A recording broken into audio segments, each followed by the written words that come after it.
저는 전북과학연구센터에서 진행하는 도민 강좌에서 판소리는 어떤 예술인가라고 하는 강의를 맡은 최동현이라고 합니다.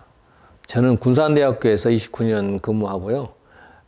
지난 2월 말에 정년 퇴임해서 지금은 명예교수로 있습니다. 그동안에 판소리를 주로 연구해 왔는데요. 이런 시간을 통해서 도민 여러분께 판소리에 관한 지식을 알려드리게 돼서 대단히 기쁘게 생각합니다. 세 강좌 가지고 판소리에 관한 것을 전체는 알 수 없으나 판소리에 관해서 일부라도 이해를 하고 그리고 앞으로 판소리에 대한 관심을 갖게 되는 계기를 만들었으면 아주 기쁘게 생각하겠습니다. 관심을 가지고 강의를 들어주시기 바랍니다. 감사합니다. 오늘은 판소리는 어떤 예술인가에 관해서 세 파트로 나누어서 강의를 하고자 합니다. 첫 번째, 이제 판소리는 판을 이루는 예술이라고 하는 것을 지금부터 강의를 할 건데요. 전체로 보면 이렇습니다. 먼저 판소리는 어떤 예술이냐 그러면 판소리는 판을 이루는 예술이다. 두 번째, 판소리는 구두 전승되는 음악이다. 세 번째, 판소리는 성음 노름이다. 이렇게 세 가지 주제로 말씀드리도록 하겠습니다. 여기 지금 사진이 하나 나와 있는데 이게 아마 19세기 한 중반쯤의 그림일 거예요. 제일 왼쪽에 보면 능라도라고 이렇게 되어 있고요. 그 다음에 노래 부르는 사람이 이렇게 부채를 들고 서 있는데 거기에 모흥갑이라고 있습니다. 이게 이제 사진이 없던 시절에 그림으로 판소리 하는 광경을 그려놓은 것입니다. 가장 오래된 것이고, 그리고 이제 가장 널리 알려진 그런 그림이죠. 그러니까 예전에 판소리 한창 유행하던 시절에 어떻게 판소리 공연을 했는가를 알아볼 수 있는 그런 사진이 되겠습니다. 그래서 제가 이것을 하나 그냥 올려놨습니다. 너무 유명한 그림이라서요. 자, 그러면 판을 이루는 예술이다라고 했을 때 제일 먼저 알아야 될 것이 이제 판소리가 무슨 뜻이냐, 거기서부터 슬슬 실마리를 풀어보도록 하겠습니다. 본래 판소리는 판소리라고 부르지 않았습니다. 타령, 잡가, 창, 소리, 광대소리, 창악, 극가, 가곡, 창국조 등으로 불렀고요. 그 외에도 그냥 춘향전, 심청전 이런 식으로 부르기도 하고 그랬죠. 어떤 것이 처음 이 세상에 태어나면은 지금은 공장에서 되게 물건이 나오기 때문에 그걸 만드는 사람의 이름을 짓지만은 문화 속에서 자연스럽게 태어난 경우에는 누가 이름을 지을 사람이 없어요.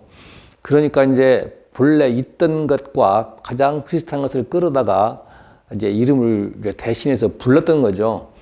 그게 이제 타령, 잡가, 창 이런 것들인데 이런 당시에 노래를 얘기하는 것들입니다. 그러니까 판소리는 노래이기 때문에 노래를 가리키는 것들은 전부 다 그냥 불러다가 썼던 거죠. 그러다가 1910년대 신문에 보면은 판소리라는 명칭이 서서히 등장하기 시작합니다. 많이는 쓰고 있지 않습니다. 이것이 본격화된 것은 해방 이후라고 할 수가 있고요. 일제강점기에는 가끔 썼다 그것입니다. 그 다음 판소리는 그럼 어떻게 된 말이냐 그러면 판소리는 판 더하기 소리 이렇게 되어 있는 말이죠. 그래서 이제 판과 소리가 어떤 뜻인지를 알아보도록 그렇게 하겠습니다. 우선 판이라고 하는 말은 여러 가지 의미가 있어요. 첫 번째는 먹자판, 술판 등과 같이 많은 사람이 모여 특수한 행위를 벌이는 장소라는 의미가 있죠. 이런 것들은 판을 뒤에다 붙여서 쓰는 건 많이 있죠. 싸움을 하는 장소면은 싸움판이 되겠고, 그 다음에 노름하는 곳이면은 노름판이 되고, 그런가 하면 사람들이 많이 모여서 놀면 놀자판 이런 게 되죠. 이럴 때는 많은 사람이 모여 특수한 행위를 벌이는 장소 그런 뜻이다. 두 번째, 바둑 두 판, 씨름 한 판과 같이 쓸 때는 처음부터 끝까지의 완전한 과정, 그런 의미다. 그런 얘기입니다. 바둑이 한 판 끝났다. 그러면 승패가 갈렸을 때 판이란 말을 씁니다. 씨름도 마찬가지죠. 승패가 갈렸을 때 판, 그렇게 얘기합니다. 혹시 이제 씨름 중계를 보실 일이 있으면 관심을 가지고 보세요. 그러면 두 선수가 맞붙어서 이렇게 겨뤄가지고 승패가 갈릴 때 심판이 손을 들면서 판, 그렇게 얘기합니다. 갈리지 않으면 판이란 말이 안 나오죠. 이런 건 바로 처음부터 끝까지 완전한 과정이라는 뜻이다. 그런 얘기입니다. 그 다음에 판노름, 판굿, 이렇게 쓸 때가 있어요. 이런 것은 많은 사람들을 모아놓고 전문인들이 벌이는 놀이나 행위, 그런 뜻인데, 이게 이제 노름, 굿, 그랬는데 여러 가지 이제 놀이, 구경거리, 이런 것들인데, 조선조 후기에 보면은 이것을 전문적으로 하는 사람들이 이제 생겨났어요. 그래서 돈을 받고 이걸 했죠. 예를 들자면 농악 같으면 전에는 동네마다 농악대가 있었습니다. 그런데 이 사람들은 그냥 동네에서 필요할 때 그냥 하던 것이고요. 이제 농악을 잘하는 사람들이 모여가지고 단체를 만들어서 다니면서 농악을 했어요. 이런 사람들이 하는 것이 판굿, 판노름, 그런 것입니다. 여기서 굿이라고 하는 것은 그 무속을 얘기하는 게 아니고요. 무당굿을 가리키는 건 아니고, 굿 그러면 그냥 구경거리라는 뜻이죠. 그러니까 지금도 연세 많으신 분들은 구경거리는 다 굿이라고 합니다. 이럴 때는 그러니까 많은 사람들을 모아놓고 전문인들이 벌이는 놀이는 행위, 그런 뜻이다. 그런 얘기입니다. 그러면 어떻게 판을 해석하는 게 좋겠냐? 그러면 이 세 가지를 다 고려해서 생각을 해야 되겠는데, 이 강의에서는 맨 첫 번째, 많은 사람이 모여 특수한 행위를 벌이는 장소라는 의미를 가지고 얘기를 하려고 합니다. 그게 이제 판을 이루는 예술이라고 했을 때 판은 그런 의미다. 그런 얘기입니다. 그러면 판소리에서 판이 꼭 그 의미만 있는 것은 아니라는 건 지금 세 가지 의미가 있다는 말씀을 드렸기 때문에, 그런 뜻으로 해석해서 사용하는 것은 제 개인의 생각이라는 것을 말씀드리겠습니다. 그 다음에 두 번째로 소리가 있죠. 소리는 여러 가지 얘기가 있었어요. 근데 본래 이 노래와 소리가 다르다. 그래가지고 노래는 서정적이고 짧은 거. 서정적이란 말은 감정을 표현한 것이다. 그러니까 사랑이라든가 그리움이라든가 슬픔이라든가 이런 감정, 시 같은 거죠. 그런 것을 노래라고 하는데, 소리는 서사적인 것.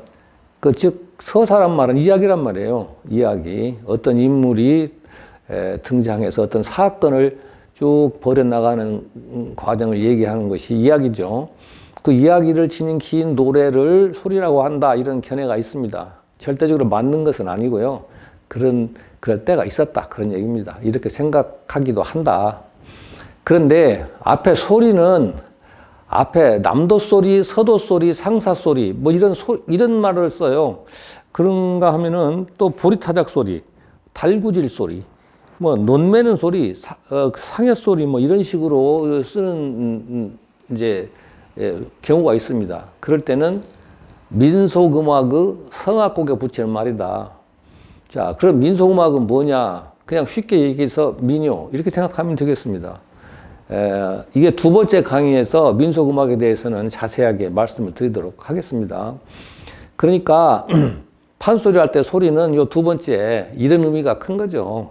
아까 예를 들릴 때 달구질 소리 그렇게 했는데, 달구질은 집을 짓거나 그럴 때에 땅을 이렇게 다질 때 무거운 돌을 들었다 놓았다 하면서 땅을 다지잖아요. 힘들지 않습니까? 그래서 이제 노래를 부르면서 호흡을 맞출 때 부르는 그런 노래입니다. 그걸 달구질 소리라고 해요. 그 다음에 논을 맬 때 또 힘드니까 호흡을 맞추기 위해서 노래를 부르죠. 논맨 소리라고 하고, 상해를 메고 나갈 때 호흡이 맞춰서 발을 맞춰서 나가야 되죠. 그래서 상해 메고 나갈 때 부르는 노래를 상해 소리, 그렇게 얘기합니다. 이런 소리가 판소리의 소리와 가장 가깝지 않느냐, 그런 거죠. 그리고 제가 지금까지 판소리 이런 것에 대해서 몇 가지 얘기를 드렸는데, 판소리라고 하는 것은 어떤 의미다라는 것은 하나로 그냥 확정짓지 말고, 앞에 든 여러 가지 견해를 폭넓게 수용해서 받아들이는 그런 태도를 갖는 게 좋겠다. 그렇게 보겠습니다. 자, 제가 그 판을 이루는 예술을 할 때, 판이라고 하는 것은 여러 사람들이 이제 모여서 특수한 행위를 벌이는 장소라는 뜻이라고 했어요. 그런 뜻으로 했을 때 이제 판을 어떻게 이루느냐, 그러니까 소리를 하는 판이 어떻게 구성되느냐, 판소리를 하는 장소가 어떻게 구성되느냐라고 하는 말씀을 드리겠습니다. 자, 그러면 소리를 하려면 뭐가 있어야 되겠어요? 여기서는 소리하는 사람이 있어야 되겠죠.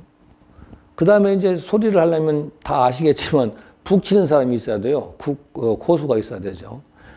그것만으로 충분하냐? 그건 아니고, 그 다음에 또 청중이 있어야 됩니다. 그걸 들어줄 사람이 있어야 되죠. 그래서 이 세 가지가 소리판의 구성 요소라고 하겠습니다. 그러면 소리꾼에 대해서부터 알아보도록 하겠습니다.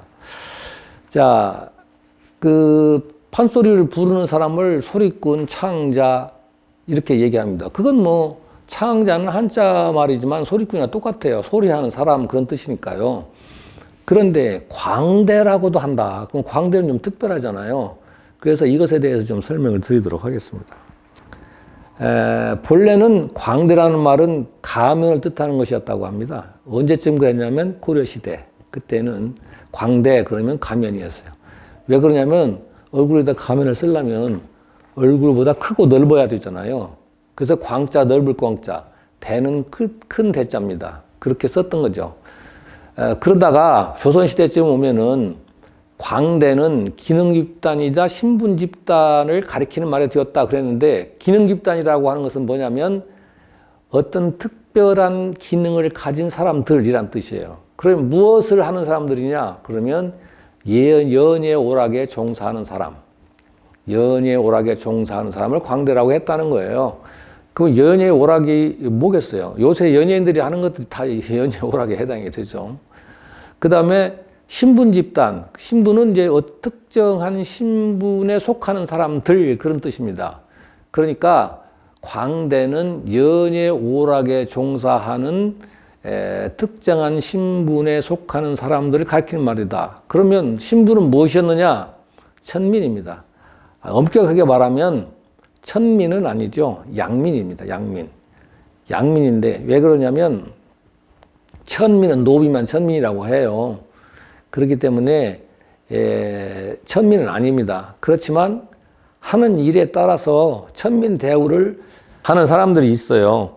그게 이제 뭐냐면 신량역천이라고 하는 건데, 이제 무당은 거기에 해당되는 사람들입니다. 그러니까 여기 지금 광대는 연예 오락에 종사하는 천민들의 집단을 가리킨다 그거죠. 그러면 구체적으로 어떤 사람들이냐? 세스무들입니다. 세스무. 대대로 무당을 하는 사람들, 집안의 남자들입니다. 여자들은 아니고요. 남자들. 이런 사람들을 광대라고 했다. 그러면 판소리도 어쩌겠어요? 연예 오락에 속하기 때문에. 이 사람들 했죠. 그 다음에 서커스도 했고요. 그 다음에 음악 연주도 했고 다 했어요. 근데 이런 사람들이 국가에서는 꼭 필요하죠. 연예 오락이라는 게 늘 필요한 것입니다. 잔치를 할 때도 필요하고, 행사할 때도 필요하고, 외국에서 사신 올 때도 필요하고. 그래서 국가에서 이 사람들을 이제 관리하는 관청을 두어서 관리를 했어요. 제인청, 광대청, 화랑청, 뭐 그렇게 이제 부르는 관청들입니다. 그런데 근대 이후에 판소리 명창들은 제외한 다른 광대들은 다 사당패로 흘러들어 버렸다. 사당패로 합류되었다는 거예요. 왜 그러냐면 다른 거 가지고는 벌어먹고 살질 못해요. 그전에는 뭐 거사패도 있었고, 그 다음에 대광대패도 있었고, 뭐 여러 가지 패들이 있었는데 다 없어지고 사당패로 흘러들어서 지금은 사당패만 남았습니다. 지금 국가지정 무형문화재로 되어 있는 뭐 소위 남사당패, 그거 남은 거죠. 그리고 이제 판소리 하는 사람들이 남았어요. 그래서 이것을 둘을 합쳐서 광대라고 하지 않고 판소리 하는 사람들만 광대라고 하고, 사당패는 그냥 남사당패 이렇게 되어서 광대가 판소리 소리꾼을 가리키게 되었다. 그런 것입니다. 자, 그 다음에 그러면 광대, 즉 소리꾼은 어떻게 해야 되느냐? 그거죠. 어떻게 해야 되느냐? 그러면 이제 신재효 광대가라고 하는 노래 가사를 지었는데 거기에서 광대가 갖춰야 될 것을 네 가지를 제시했습니다. 이것을 법례, 4대 법례 이렇게도 얘기합니다. 오른쪽에 사진이 있는데 이게 신재효에 초상화입니다. 뭐 당시에 그려진 건 아니고요. 나중에 이제 1982년에 후손들 얼굴을 보고 추정해서 그린 그림입니다. 신재효가 고창 사람이죠. 1812년에 나서 1884년에 돌아가셨습니다. 그 다음에 근데 여기에서 광대는 네 가지 조건을 갖춰야 된다 그랬어요. 첫 번째 인물 칠해. 그런데 칠해라는 말은 뭐 꾸며서 드러낸다, 모양을 낸다, 뭐 그런 뜻이에요. 그러니까 인물이 잘나야 된다는 뜻이다. 인물이 잘나야 된다는 말은 그러면 얼굴이 잘생겨야 된다는 말이냐? 막 그런 뜻도 있지만은 역사적으로 보면 소리꾼 중에는 못생긴 사람도 있었어요. 그러나 공연예술에서는 공연자의 신체가 중요하죠. 왜 그러냐면 사람들 앞에 공연자가 직접 나가서 뭔가 행위를 하잖아요. 그러니까 몸이 중요합니다. 그래서 공연자의 신체의 중요성을 가리키는 말이다. 이렇게 해석하는 게 좋겠다. 그런 것입니다. 그 다음에 사설이 좋아야 된다는 거죠. 그게 사설칠이라고 합니다. 그게 예술적으로 훌륭해야 되는 것이고요. 그 다음에 판소리 사설에 맞아야 됩니다. 그 판소리 사설이 그러면 어떤 시나 소설과 어떻게 다르냐 그러면 뭐 대개 보면 열거, 반복 이런 걸 쓰고요. 어떤 것들을 되게 장면화해서 표현한다 그렇게 얘기합니다. 그러니까 예를 들자면은 소설에서 표현할 때 이두령이 광활로 구경 가는데 복장이 어떻다 그러면 뭐 복장을 잘 입었다든가 외출복으로 입었다든가 간략하게 하면 돼요. 그런데 거기다가 저 머리에 쓴 것은 뭐고 안에 입은 옷은 뭐고 신발은 뭐를 신고 막 이 세세하게 얘기하는 거예요. 그런가 하면은 가령 놀부 심술 이렇다 그러면 놀부가 굉장히 심술꾸러기다 하면 끝날 것을 심술의 예를 일일이 드는 거예요. 뭐 호박이 말뚝박이 물동이 이고 가는 사람 뭐 귀를 잡고 입을 맞추는 거 뭐 그다음에 비단전에다 물총 놓는 거예요. 온갖 것을 다 예를 드는 거죠. 이런 식으로 표현을 해야 됩니다. 그래야 판소리로 부를 수 있어요. 그러니까 판소리 사설에 맞게 예술적으로 훌륭해야 된다. 이렇게 이해해야 됩니다.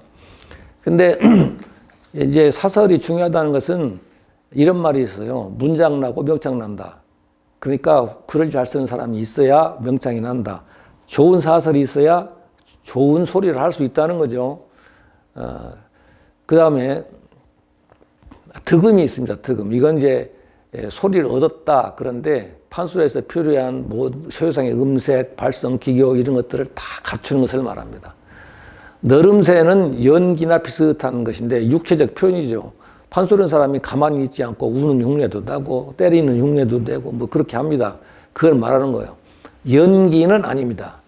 왜 그러냐면 연기는 등장인물이 이렇게 직접 되어버리는 거예요. 예를 들자면 영화나 드라마에서 연기를 한다 그러면 춘향이 역할을 한다 그러면 내가 춘향이를 대신한다는 것이 아니라 그 배우가 춘향이가 되어버리는 것을 말합니다. 그러니까 복장도 그렇고 생각도 그렇고 인물도 그렇고 말투도 그렇고 전부 춘향이가 되어버려야 돼요. 판소리에서는 그렇지 않잖아요. 남자가 춘향이 역할도 하고 그러기 때문에 연기는 아니고 근접한다. 이렇게 이제 제가 표현을 했습니다. 그리고 발림이라는 것이 있는데 노래할 때 막 이렇게 제스처를 해요. 그걸 발림이라고 그럽니다. 그래서 발림은 구별한다. 왜 그러냐면 일반적으로 노래를 부를 때는 뭐 이렇게 어떤 행동을 흉내내지는 않아요. 그렇기 때문에 좀 구별해서 발림, 너름새를 구별한다. 이렇게 생각하시면 되겠습니다. 그 다음에 이제 고수가 나오죠. 고수. 북치는 사람이죠. 북치는 사람인데 고수는 어떤 조건을 갖춰야 되냐면 자세, 가락, 추임새 세 가지를 듭니다. 자세. 여기 지금 사진에 있는데 이분이 이제 우리나라에서 이제 가장 유명한 고수시죠. 자, 자세는 책상다리. 책상다리는 지금 고수가 발 개고 앉아 있잖아요. 그걸 책상다리라고 합니다. 그렇게 하고 창대를 똑바로 보고 앉아야 되고 산만하지 않게 해야 됩니다. 머리를 차고 흔든다든가 손을 함부로 한다든가 그러지 안 해야 된다는 거예요.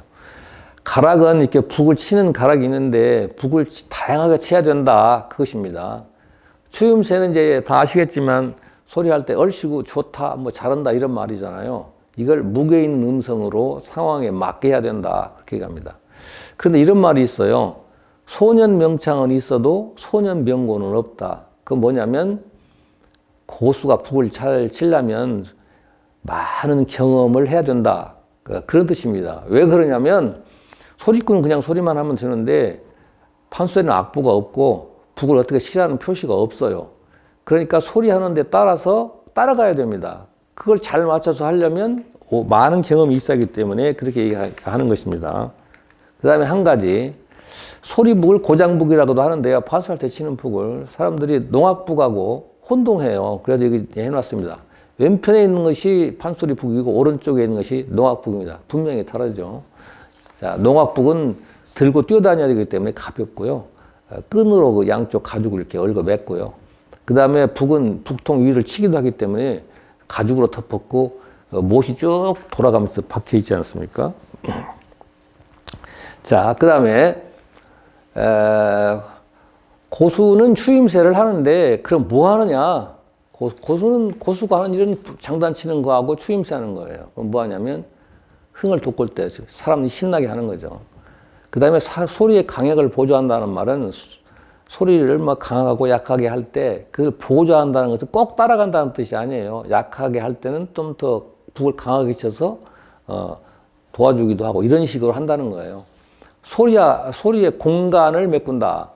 소리의 공간을 메꾼다는 것은 소리를 할 때 숨 쉬는 데가 있잖아요. 한평천지, 그리고 두 박자 이렇게 쉬어요. 그러면 그걸 어떻게 하느냐? 거기를 이제 얼씨구 해서 대신 이제 빈 자리를 메꿔주는 거죠. 그런 걸 말하는 거고. 북으로 칠 때를 그냥 소리로만 할 수도 있다. 저 북을 칠 때 한평천지 그러면 북으로 딱딱 이렇게 칩니다. 근데 안 쳐. 그리고 그냥 좋다 이렇게 할 수도 있다. 그런 얘기고. 상대의 대도 이게 연극으로 보면은 고수가 상대 역할을 하기 때문에 창자가 뭐라고 하면 대답하는 역할도 한다. 그런 뜻이 되겠습니다. 그 다음에 이제 그럼 세 번째 그 판을 구성하는 요소 중에서 이제 청중이 남았죠. 청중은 뭐 소리를 듣는 사람이죠. 잘 듣는 사람은 뭐라고 하느냐? 귀명창이라고 합니다. 이게 참 멋진 말이에요. 그러니까 잘 듣는 사람도 명창 정도의 수준으로 듣는다. 그런 사람을 귀명창이다. 그렇게 얘기하는 거죠. 그리고 사실은 판소리는 귀명창들이 있어야지만 하는 것입니다. 소리하는 사람들은 귀명창을 믿고 소리하는 거죠. 그러면 추임새는 뭐냐? 소리의 개인화 현상이다. 그러니까 청중이 다수예요. 여러 명이 같이 듣습니다. 내가 이걸 이제 듣고 이제 감상을 할 때는 같이 듣지만 소리는 일단 자기 것으로 들어야 되니까 개인적으로 듣는 것이다. 그런 얘기예요. 그리고 이제 얼씨구 좋다고 이렇게 청중이 얘기를 할 때, 추임새를 할 때, 그때는 그건 뭐냐? 공동체. 판소리 듣는 사람이 우리 같이 사는 공동체 아니에요. 그 사람들이 집단으로 어떤 상황에 대해서 즉시 반응하는 현상이라는 거예요. 그러니까 좋으면 한참 있다가 참 그거 좋아하네 이렇게 하는 게 아니고 좋을 때 좋다 해서 그냥 그 순간에 얼씨구 이렇게 나오는 그런 형상이라는 겁니다. 판소리에서 쓰는 말 중에서 이런 말이 있어요. 일청중, 이고수, 삼명창 이런 말이 있는데 제일 중요한 게 청중이고 그 다음에 고수고 그 다음에 명창이다. 그런 뜻입니다. 물론 이것이 뭐 꼭 옳은 것은 아니겠으나 일말의 어떤 진실을 담고 있는 것이고 또 소리하는 사람은 흔히 그렇게 얘기들 합니다. 청중이 그만큼 중요한 것이죠. 판소리를 못 듣는 사람도 청중은 될 수 있습니다. 근데 판소리에서 청중이 제일 중요한 것이다. 그렇게 이해하시면 되겠습니다. 자, 오늘은 판을 이루는 예술에 관해서 말씀드렸습니다. 이 다음에는 이제 판소리는 판을 이루는 예술이다. 판소리는 민속음악이라고 되어 있죠. 그래서 판소리는 구두 전승되는 음악을 두 번째 하고요. 이 시간은 이것으로 마치도록 하겠습니다. 예.